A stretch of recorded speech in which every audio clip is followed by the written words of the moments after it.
This paper looks at Old Faithful, soap and water, and its effectiveness against COVID. Because yes, hand washing and showering is very important as a virus mitigation strategy.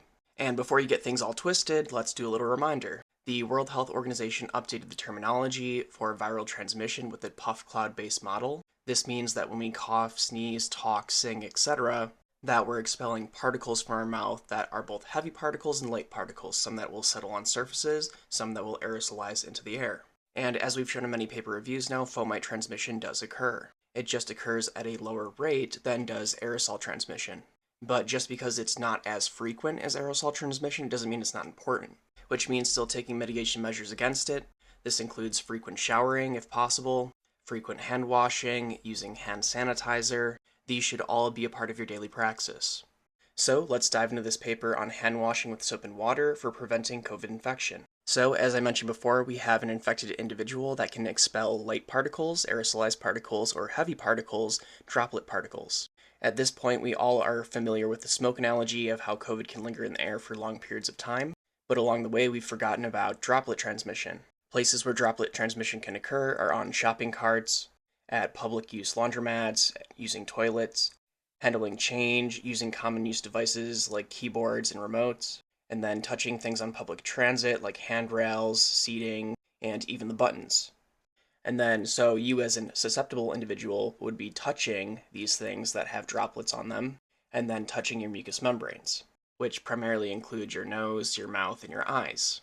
Essentially, if your hands get dirty with COVID on them, and then you pick your nose, or rub your nose, scratch your nose, pick something out of your teeth, or just like rub your eyes, that's a way that COVID can then be transported from this infected part of the environment into your body. And that's where things like hand sanitizer, or more relevantly here, soap and water, can become very effective. So how does it work? Well, soap molecules have a polar head and a nonpolar tail, and what they can do when they come into contact with COVID is dissolve parts of the lipid membrane, breaking it apart and causing the virus to essentially dissolve, where contents are spilled out and then it becomes non-infectious. In other words, this means that the virus can no longer initiate an infection.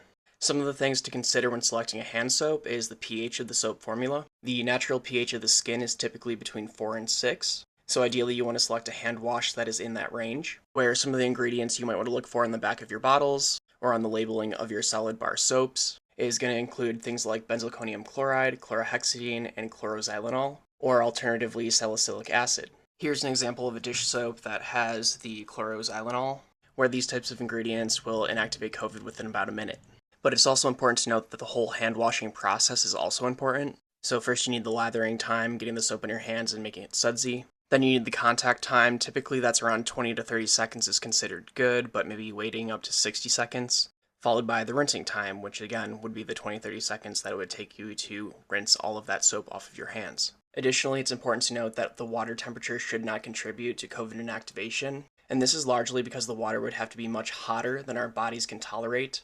So, for instance, if you're washing your hands at 38 degrees Celsius, it would have to take 250 minutes for temperature to have an effect, which would be equivalent to washing your hands at 100 degrees Fahrenheit.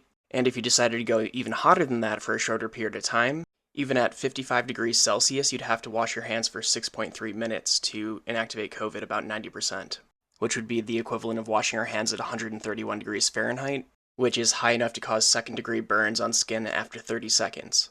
So temperature is just not something that is going to be relevant for COVID inactivation on your hands and skin through hand washing or showering. So in a practical sense, just use lukewarm water. That's completely fine. And then also make sure that you dry your hands following the hand washing. If you don't dry your hands, then you're more likely to pick up microbes or COVID virus that is just lingering in the bathroom. This is because water is sticky.